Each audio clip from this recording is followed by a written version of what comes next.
Vaig néixer l'any 1998 al Marroc. Recordo quan als matins estudiava i als tardes jugava al carrer amb el meu gos. Vaig marxar del Marroc, ningú de la meva família no sabia.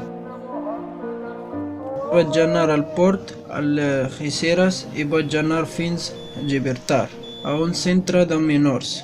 Vaig fer un viatge sol en un vaixell. Després vaig agafar el bus per anar a Càdiz, i de Càdiz en bus fins a Girona.